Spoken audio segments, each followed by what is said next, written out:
An argument between global leaders and allies in the public eye like we've never seen before.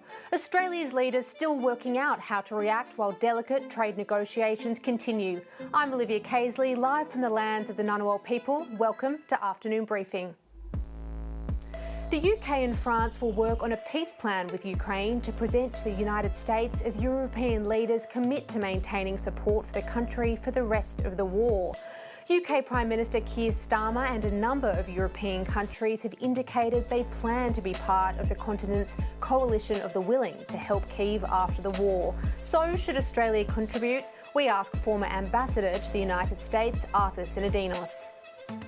The Coalition have accused the government of pork barrelling over the locations of 50 proposed urgent care clinics. Labor's rejected those suggestions, but the opposition says the government still has questions to answer.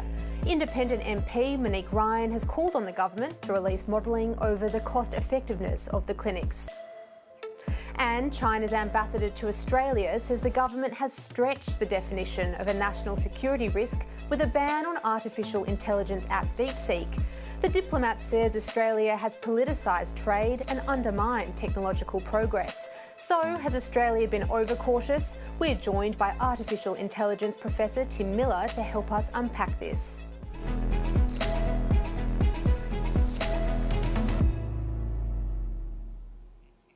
Prime Minister Anthony Albanese addressed the media before a cabinet meeting this morning and reaffirmed Australia's support for Ukraine following the extraordinary exchange between US President Donald Trump and his Ukrainian counterpart Volodymyr Zelensky in the Oval Office over the weekend. We regard this as an issue of doing what's right, but also what is in Australia's national interest. The brave people of Ukraine, led so extraordinarily by President Zelensky, are fighting not just for their national sovereignty and for their democracy, they are fighting for the international rule of law. And it is an easy choice that Australia has made. It's a bipartisan position that Australia has had. We've contributed $1.5 billion of support, $1.3 billion of which is military support. Opposition leader Peter Dutton stood up in his electorate of Dickson today and went a step further than the Prime Minister. He says he was disappointed in the scenes in the White House and underlined that the coalition's views did differ to the United States. I was disappointed by the scenes out of the White House, and I believe that President Zelensky requires the support of European countries, of the United States and countries like Australia as well. In relation to Ukraine, the Australian view at the moment is different to the United States. And my job as Prime Minister will be to lobby the President of the United States to reconsider his position in relation to Ukraine, because I think it's in all of our collective best interests if we're able to provide support to Ukraine, and that's something I'm dedicated to. The government, meanwhile, has wanted to keep its focus on cost of living and health, what it thinks is its strong suit, announcing 50 new urgent care clinics in a second term at a cost of $650 million. Finance Minister Katy Gallagher was here in the studio earlier today. Katy Gallagher, welcome to Afternoon Briefing. Thanks for being here today. I wanted to start on the government's announcements regarding urgent care clinics. So you've pledged to open 50 new urgent care clinics if re-elected. We've heard from independent MP Monique Ryan. She's also a doctor, accusing your side of politics of pork barrelling with health regarding this. Ultimately, Peter Dutton again has made the same call. Why is this not a case of pork barrelling? Well, these extra urgent care clinics have been based on advice around hospital presentations and through obviously the work of the Department of Health and Aged Care. We have 87 now operational around the country, and these 50 additional, which goes to the sort of the next level of locations of having those urgent care clinics. So this is based on data and information to the government, and I think many of them, well, I don't understand the claims of pork barrelling because I think they're spread across the country and across electorates with various representatives in them. It's really about where there's gaps, where there's high presentations to emergency departments and where this model could work. But the commissioning of those extra 50 will be done exactly the same way as the last 87, and you work with primary healthcare networks to deliver that. Okay, well, on that point, though, Dr. Ryan says that it could be useful to get some independent modelling to show the effectiveness of the current urgent care clinics in place. To allay any concerns around pork barrelling, do you think that the government should follow through and release that modelling prior to the election? Well, there's an independent evaluation underway of the urgent care clinics. That was a decision we took when they got up and running. And so that's based on a whole range of information that will come through. Some of the data I've seen coming through shows quite significant reductions in hospital presentations for less urgent categories. Yeah. And so that is really pleasing. We know they're being utilised, about 1.2 million visits. So on the anecdotal feedback we've seen, they're certainly successful, but yes, they will be independently verified. Yes, but that won't come through until after an election. So do you think that that could be brought forward just to allay those concerns? Look, I don't think it can be, because it's based on a whole range of data sets, plus many of them have only been operating for a few months. Like, I think probably the longest one's been operating for about 2 years, maybe a year and a half. And so it's collecting data over that time. But these are, I think the Medicare urgent care clinics are highly supported by local communities, but the data which underpins where they go really is fed about a whole range of different inputs from the health system. Okay, the Albanese government has delivered back-to-back surpluses, but when we look ahead, we are looking at years of deficits.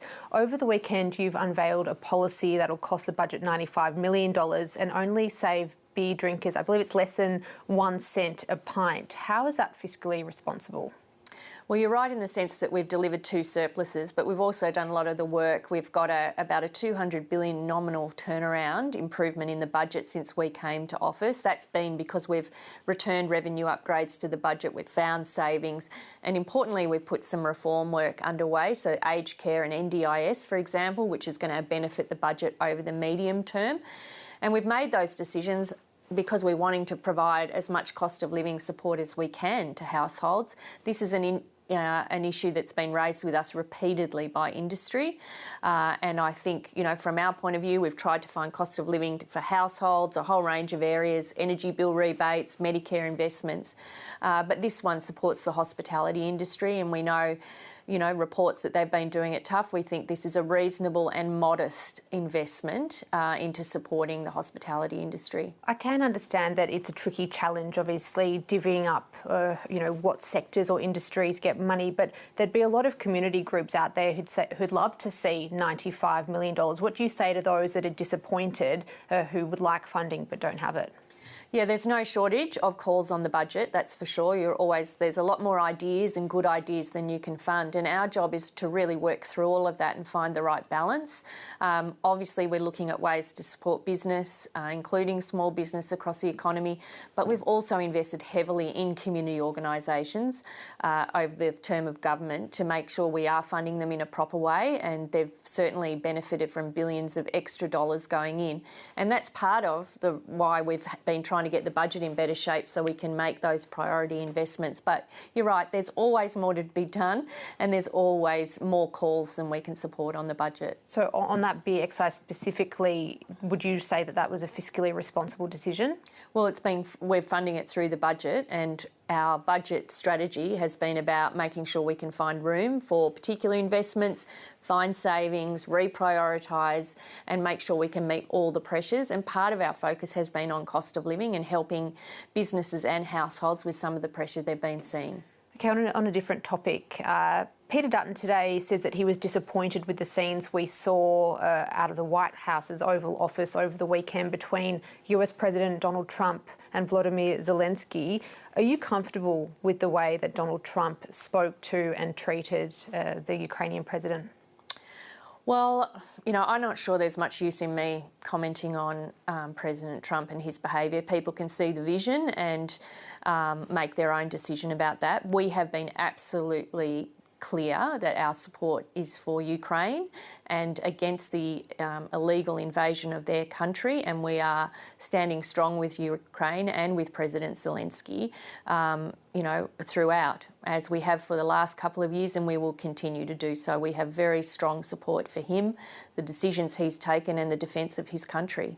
I understand how difficult it is, to stand up for Australian values, but also keep an ally such as the United States on side. Do you think you could be more full-throated, though, in your support of Ukraine, given, Donald Trump's treatment of Volodymyr Zelensky? Well, I think we have been clear in our support for Ukraine. It's unequivocal. It's there. It has been. We are the biggest non-NATO donator to Ukraine to help them, particularly with the Bushmasters program.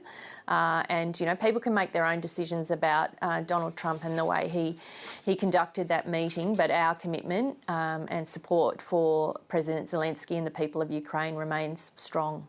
And the coalition today has also indicated that a coalition government wouldn't send or doesn't believe that peacekeeping troops should be sent to Ukraine. What's the Albanese government's position?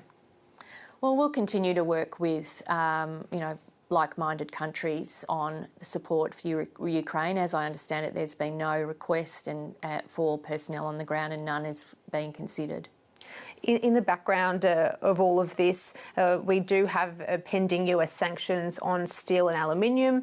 Your colleague, the Treasurer Jim Chalmers, went to Washington last week for a variety of reasons, but in part to sort of plead our case on this. Where do you think we are at in those negotiations? Are you confident that Australia will be able to secure a carve-out in these areas? Well, we're strongly arguing for that, and again, from the Prime Minister, the Defence Minister, the Foreign Minister and the Treasurer have been engaging actively with their counterparts in the US to explain, Australia's position and standing up for our national interests, the fact that we have a trade surplus with the United States, where they're an important ally of ours and of us, of them, and so we think there's good arguments for them to consider, and we'll continue to do that.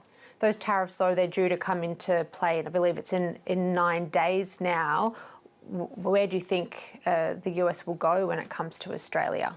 Well, I'm not going to speculate, because at the moment we are engaging actively with arguing for our national interest, which is for an exemption from those tariffs. The relationship is very strong. We've had good, solid engagement, and you will continue to argue for an exemption from any tariffs that the US are considering.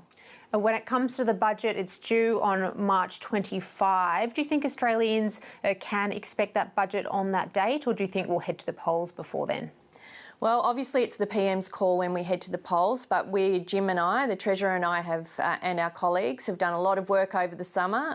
There's months of work that goes into a budget. It's scheduled for the 25th of March, and certainly all those decisions have been locked down. Well, do you think an economic budget update would suffice?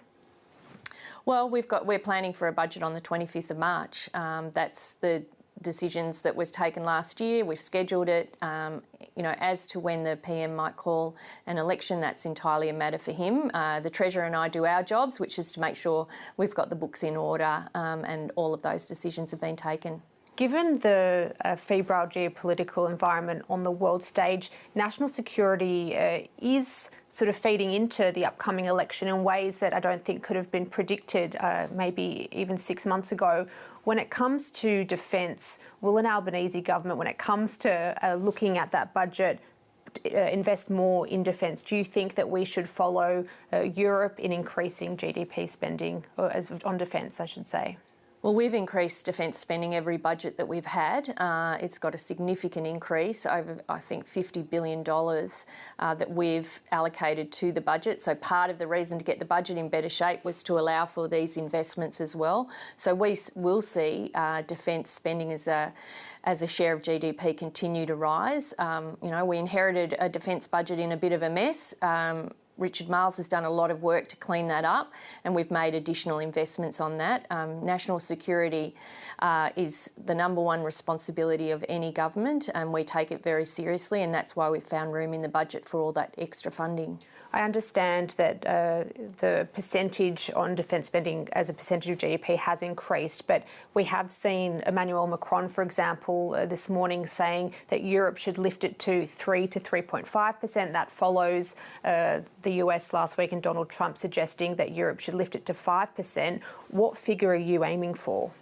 Well, I mean, we take advice from the Defence ADF and from national security agencies about what investment is required to keep Australians safe and to keep Australia safe, and we've acted on all of that advice. So, you know, as that continues, we make decisions based on them, but I can absolutely categorically guarantee that defence spending has increased and will continue to increase over the medium term. So to be clear, we will see additional funding in defence in the upcoming budget? We have put in extra money into the budget for defence, and that grows year on year, so you will see that.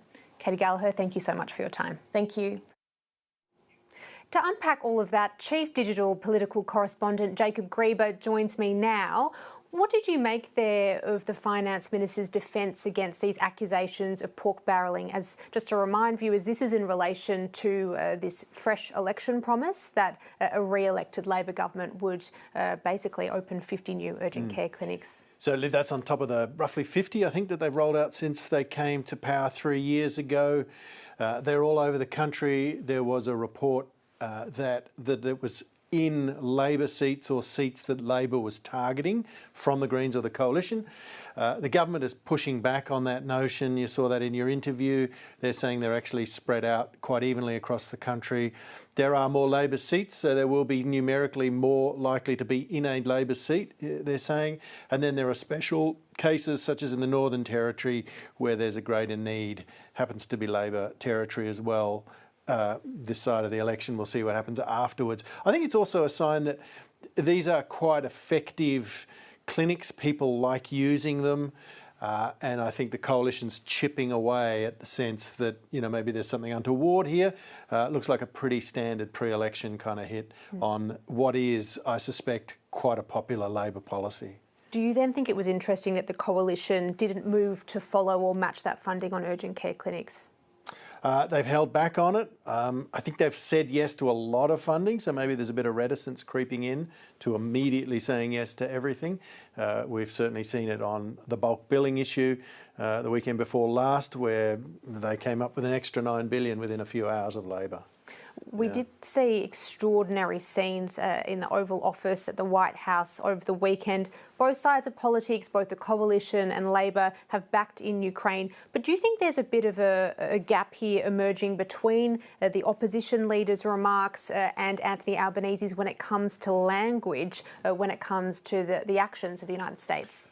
I think there's a reluctance still on both sides to criticise Trump directly. They're talking about standing with Ukraine. They're talking about standing against Russia as an aggressor. That language seems pretty consistent across the board. But both sides are sort of going, I guess, around the garden path, the round way, to really be quite... They're actually being quite critical of the White House, but not doing it head to head, as it were. They're talking about Australia's support, the money that's gone in. Peter Dutton has said no to additional troops. I think you heard in your interview there with Katy Gallagher, there's been no such request. She didn't seem to rule it out. I don't think that's suggesting maybe that that's on the table either from the government's point of view. So just the tiniest little difference there between those two positions. But clearly, a lot of unease about that scene that we saw over the weekend, a lot of concern about the Trump administration moving seemingly very much towards the Putin worldview.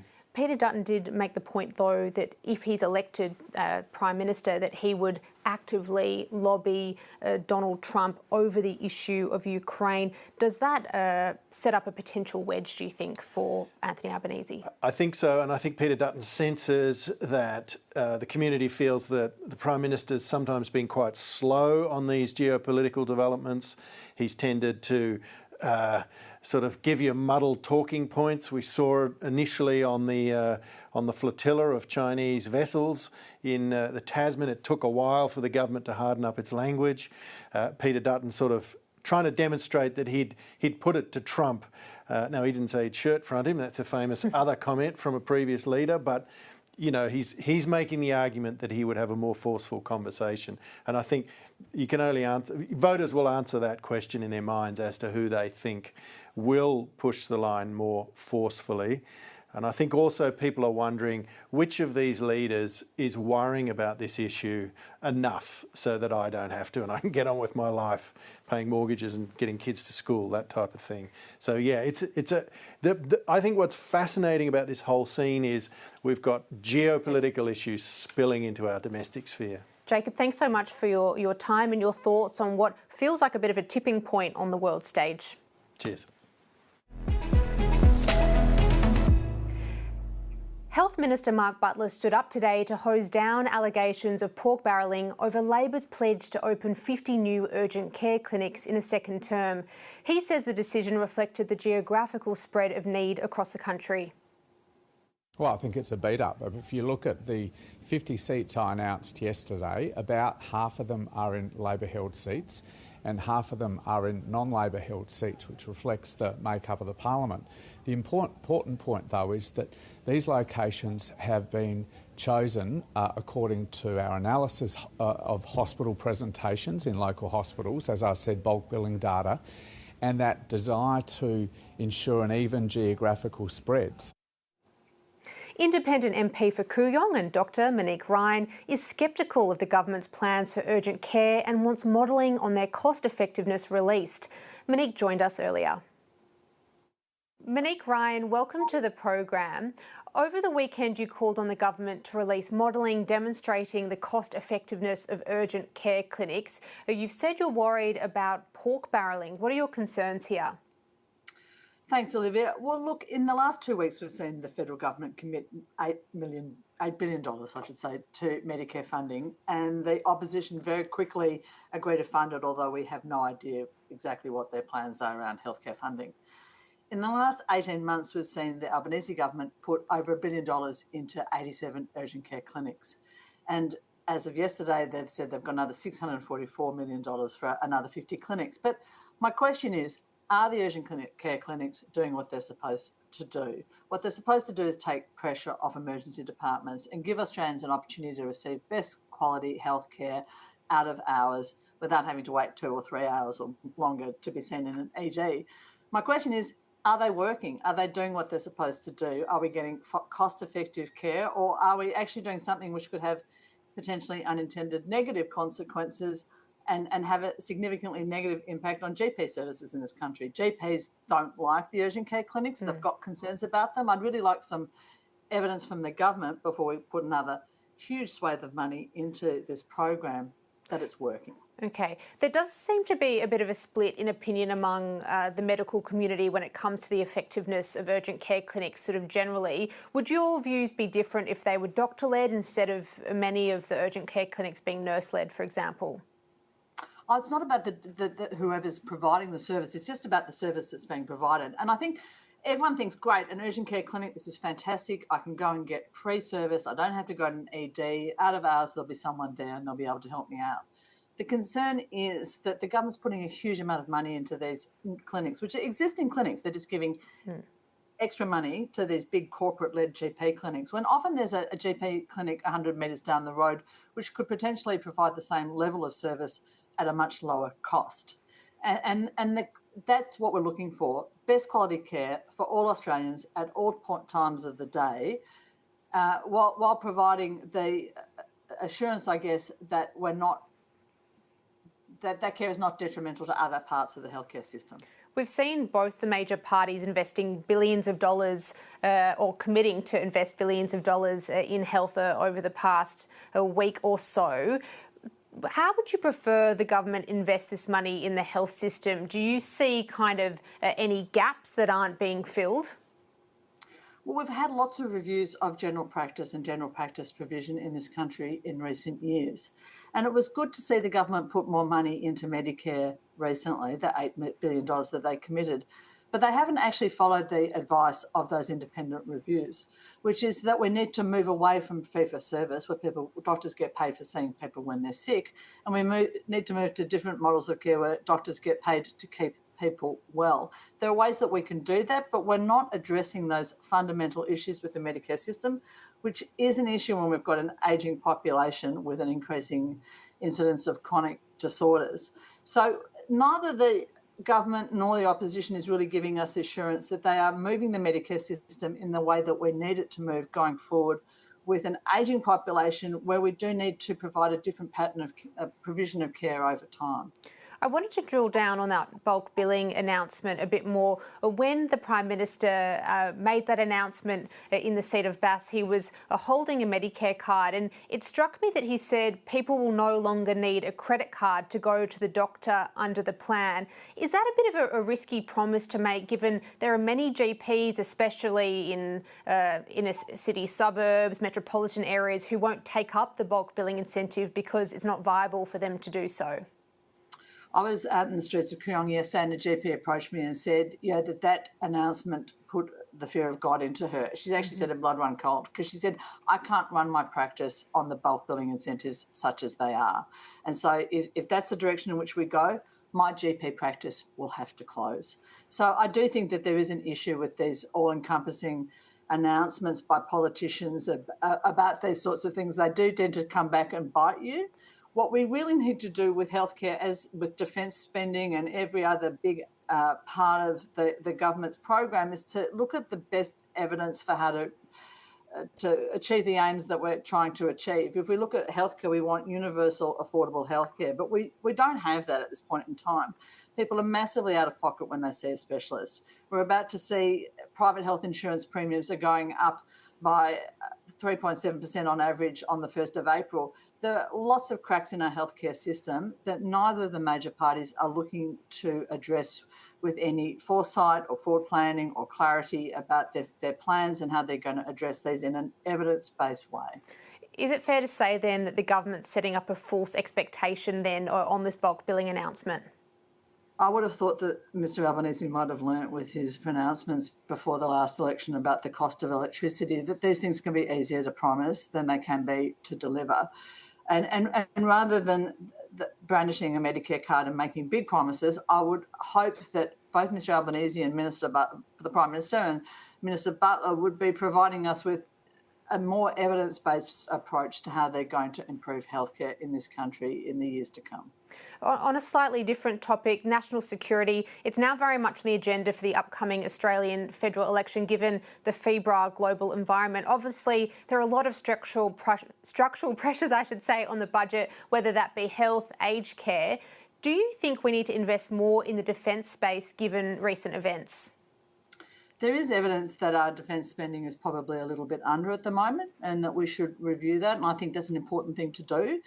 But as I've said with healthcare, I think that any increase in spending that the country undertakes should be evidence-based. I was really concerned that the Leader of the Opposition came out yesterday and said that he would like to commit a further $3 billion to purchase of F-35 aircraft, given that the Defence Strategic Review last year concluded that that was not the right direction for our government to go. So I would hope that any increase in our defence spending, which might well be warranted given the current instability globally, would be evidence-based and would take into account a really reasoned and rational evaluation of our future needs and what can be deliverable in the short and long term. You've mentioned before that in your seat of Kooyong, the cost of living, house prices and climate change are all key issues. I'm curious, what feedback have you been receiving, perhaps over the weekend, regarding Donald Trump, Ukraine and the Chinese naval vessels that conducted those live-fire exercises off Australia's coast? It was really interesting, actually. I was door knocking over the weekend. My team door knocked 2,000 homes in Kooyong over the weekend. And people are concerned about safety, but they're not concerned about international safety. They're actually concerned about safety locally, about community safety and the incidence of youth crime in Kooyong, which is really, really high. So rather than Mr Dutton putting $3 billion into F-35s, my community would like the federal and state governments to work together on community safety and policing.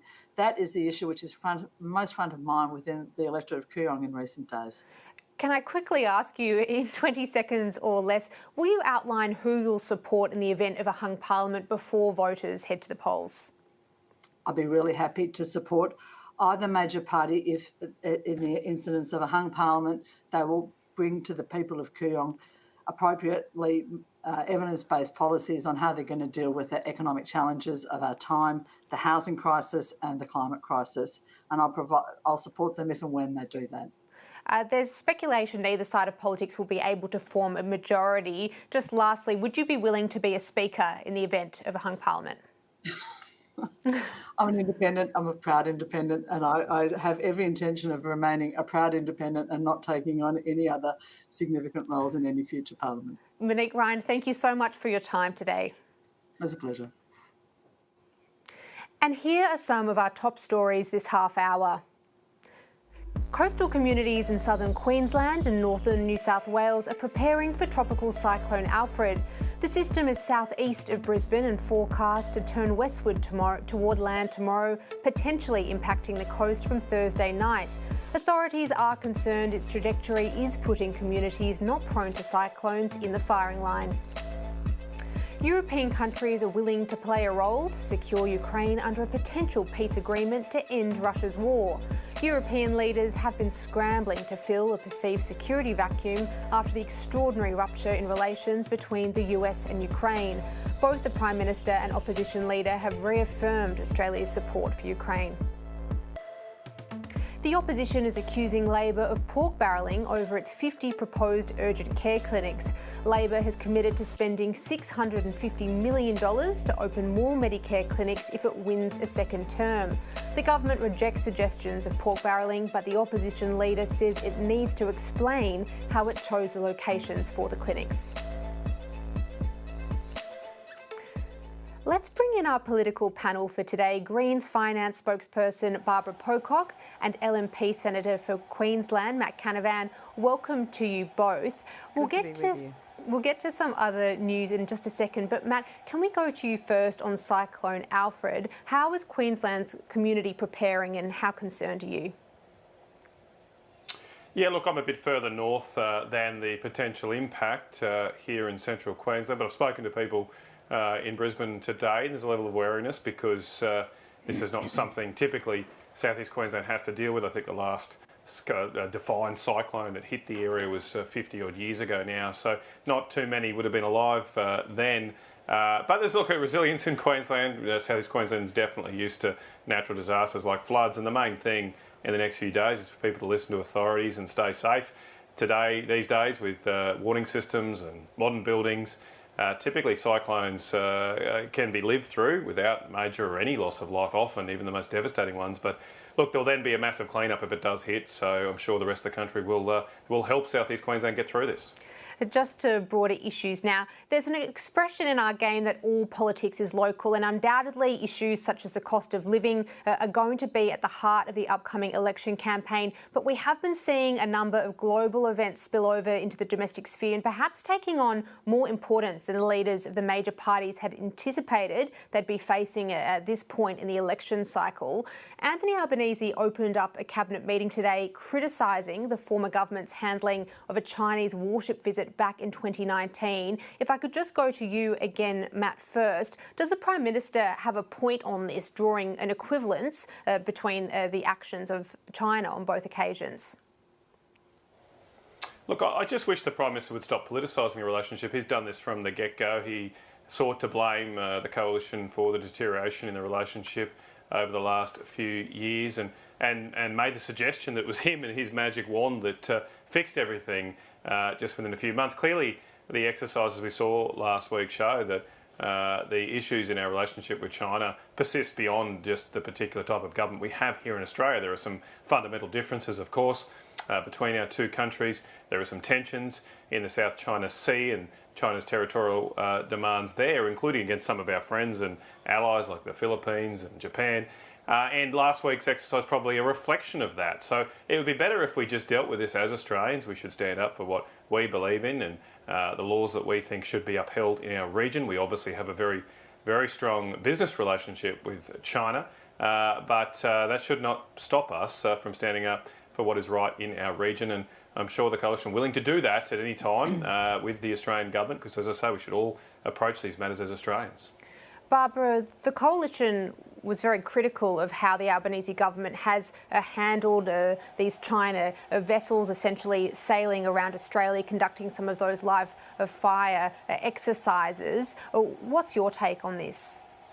Well, I think the conversation you can get more readily in Adelaide right now, and I think around our country, is what's going on in the Oval Office and what's happening with our major ally in the US. I think that has really dominated most conversations I've had. I think you're absolutely right that we are seeing a major geopolitical shift, a pivot in the way the US is working with its allies. And I think Australians are horrified by what we have seen in that Oval Office. The attitude towards an ally, someone who's waged a war for 3 years against a tyrant, against a leader in Putin who murders his opposition as not a democratically elected leader. And I think those are issues which we really need to pay attention to. How is our allyship with the US changing? What level of independence do we need there? And it's only 3 weeks since we sent a very large cheque, $800 million to the President of the US, a down payment on a massive spend on nuclear-powered submarines, $368 billion coming up. So I think a lot of Australians are actually completely preoccupied with cost of living, but when they think about foreign policy issues, front of mind right now, I think will be that horrific performance in the Oval Office. Barbara, you say there that you're horrified by the actions of Donald Trump in the Oval Office.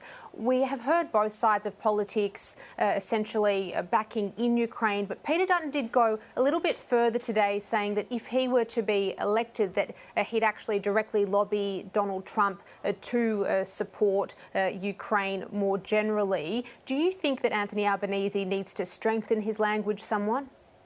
I think that is a non-issue. I think that is a beat-up. I think we've got a president in the US who doesn't understand what AUKUS means. Both those major leaders are backing in AUKUS. We are in a very challenging position, and I think many smaller countries, we are a significant country internationally, but our relationship with the US has changed with the nature of the presidency that we see there, the way that the president is acting towards allies. We see a major shift in the way the European allies are responding. And I think that's the critical issue. Where do we go in that relationship? And a little bit of jockeying and chest thumping between those two major party leaders is not the main game. We have to be thinking about what's our position as Australians in relation to the changing geopolitical circumstances we find ourselves in. And I just will say that I spent yesterday out door knocking in the most marginal seat of South Australia, the seat of Sturt, and no one in that seat, no one I spoke to raised issues of foreign policy, of massive spends, $3 billion we've just heard on fighter pilots. It's about cost of living. It's about how we're managing our households. It's about you can't get a place to rent in Sturt at the moment, and the challenges that are there at that much more local level. That's where people's thinking is right now, and that's where we need our politicians to be focusing. Senator Canavan, I will just quickly bring you in on Barbara's comments there about concerns regarding AUKUS. Do you think that the nuclear submarine pact deal has a question mark hanging over it now, considering some of the commentary we've seen from Donald Trump in recent weeks, I should say? Well, there's no real evidence of that. I mean, it's not unusual for a president not to know all the acronyms of different things, and to some respects it's nice not being at the centre of attention down here in the South Pacific. You don't really want to be in that frame. I mean, the nuclear submarine deal is well supported by all sides of politics in the US. It is a good deal for Australia. We've got to do something to defend our own country. Now, it shouldn't be used as a distraction from the other needs we have in our armed forces, and that's why the coalition has announced that we should also continue to bolster our air forces as well. This government had cancelled or deferred the purchase of another 28 Joint Strike Fighters a couple of years ago. The question is, why do that? Given the geopolitical situation we face, it's not the right time to be deferring defence spending. A legitimate criticism of AUKUS is, look, we don't get the nuclear submarines for some time. That is true. That's why we shouldn't scrimp on our defence spending today. Of course, though, we should still plan for long term, given it does take a long time to acquire these type of major naval assets. Over the weekend, Labor unveiled a policy that will cost the budget $95 million and only save beer drinkers less than 1 cent a pint. Barbara, what was your view on this announcement? Was it fiscally responsible, or could that money have been spent better elsewhere?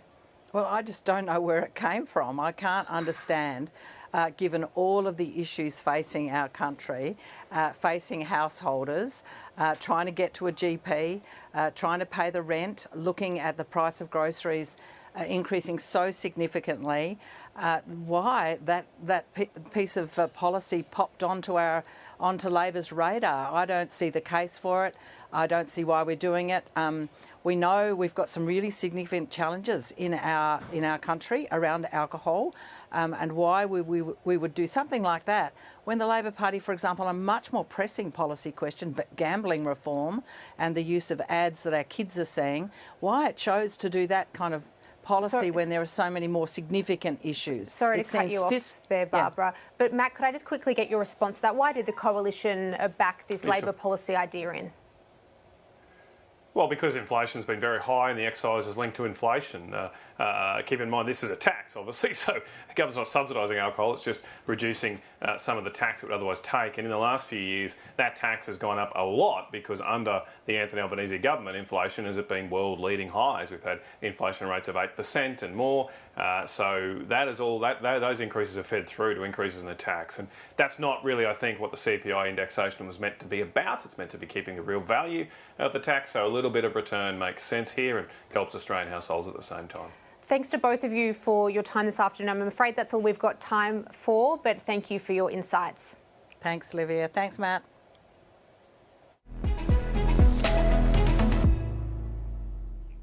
UK Prime Minister Keir Starmer has doubled down on the nation's support for Ukraine following the extraordinary clash between US President Donald Trump and his Ukrainian counterpart Volodymyr Zelensky in the Oval Office over the weekend.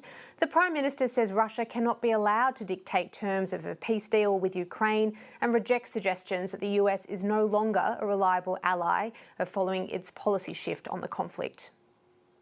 I do not accept that the US is an unreliable ally.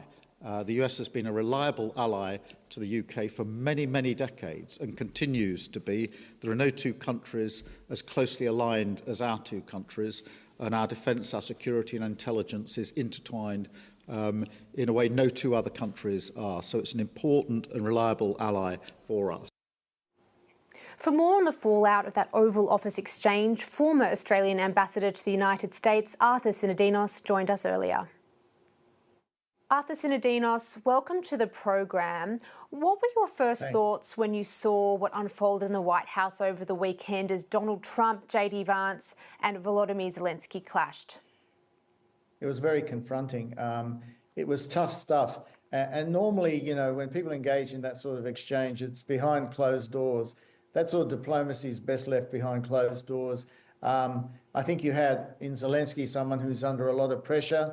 I think in the American side, you had a president and a vice president who are frustrated, who clearly want Zelensky to essentially sign the minerals deal and roll over without necessarily getting all the guarantees that he believes he needs to secure a durable ceasefire and peace for his country. So, you know, you had a really tough situation, and I'm hoping that it doesn't ultimately set back the course of getting something sensible done that gives Ukraine the security guarantees that it needs going forward.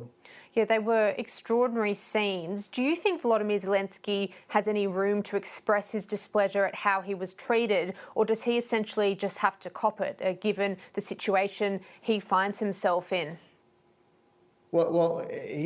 I don't think he should be doubling down. I mean, he probably should have taken a leaf out of Macron and Starmer's book about how you handle the president, how you try and win him over. I don't know that would have led to greater concessions, but it would have avoided these scenes that we saw last week. And for him to apologise, I mean, you know, he's got to think about his constituency. The American president may have been thinking about the American people, but Zelensky would be thinking, apologising to the president for what? For standing up for his country and asking for durable security guarantees.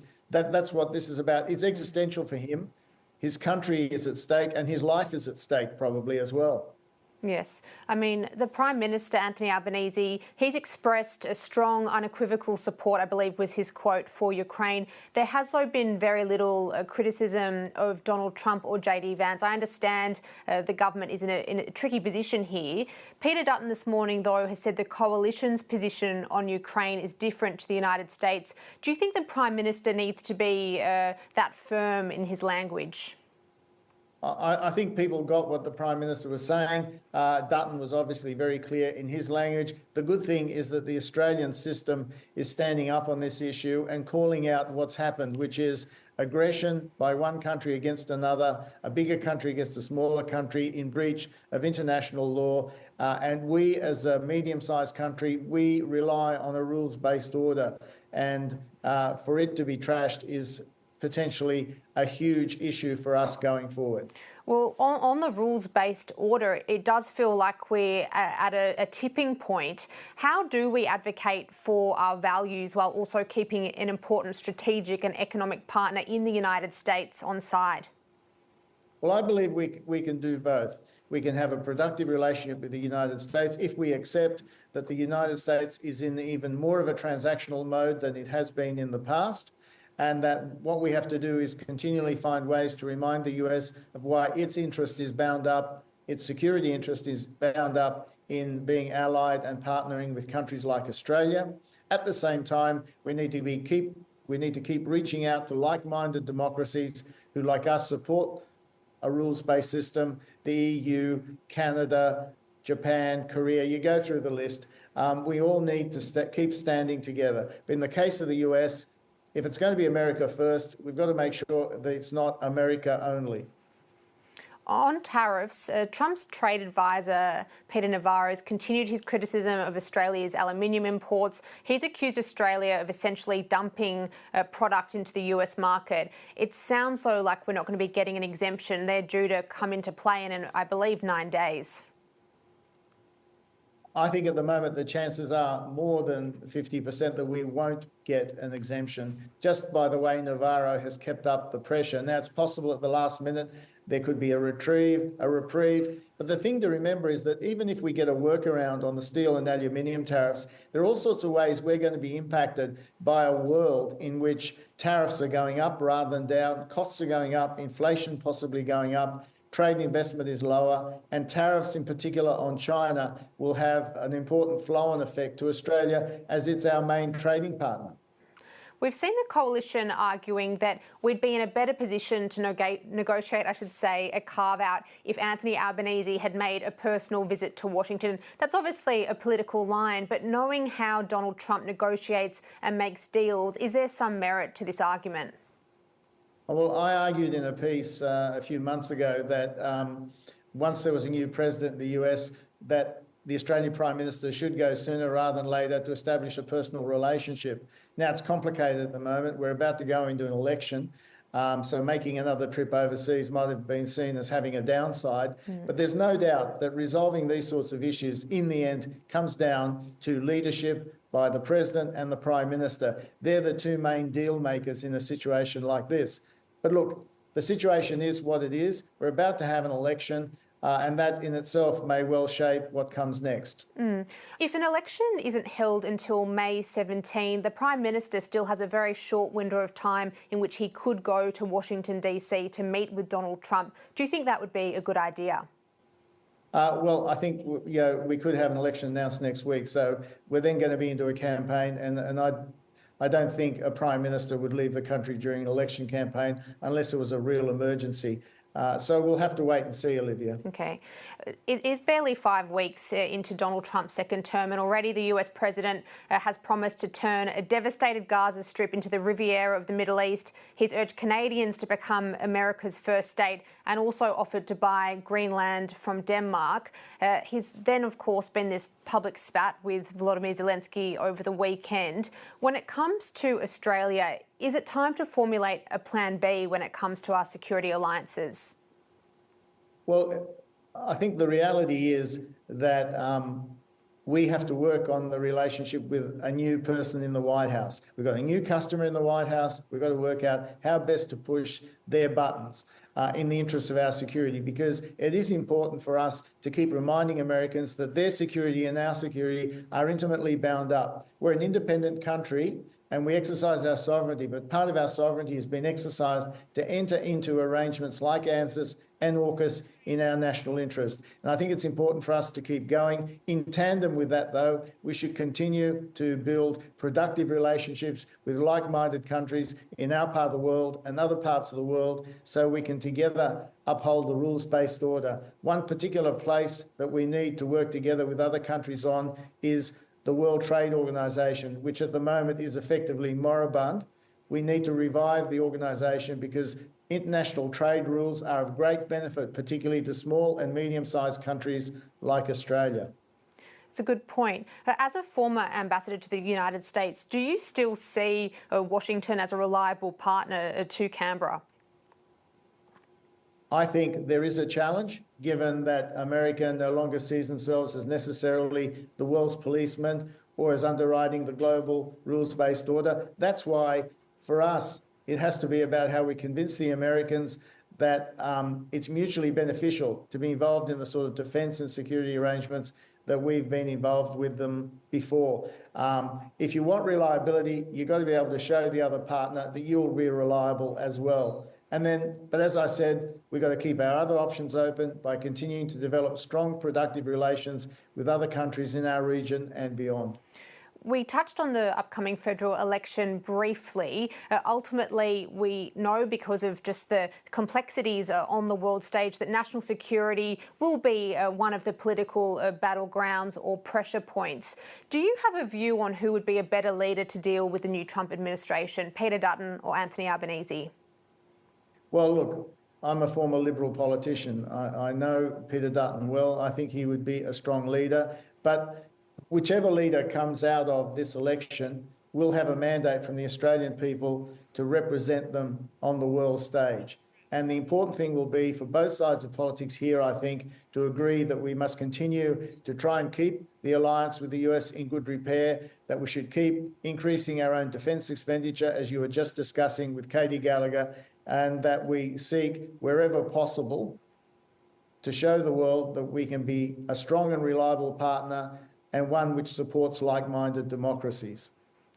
That's a good point. I will just pick you up on your response just there. There have been calls from Europe, indeed the United States, on countries to increase their defence spending as a percentage of GDP. Do you have a figure in mind of what Australia should be aiming for? Obviously, we've got a different strategic environment to, say, our allies in Europe and indeed the US, but is there kind of a ballpark figure that you think would ensure national security?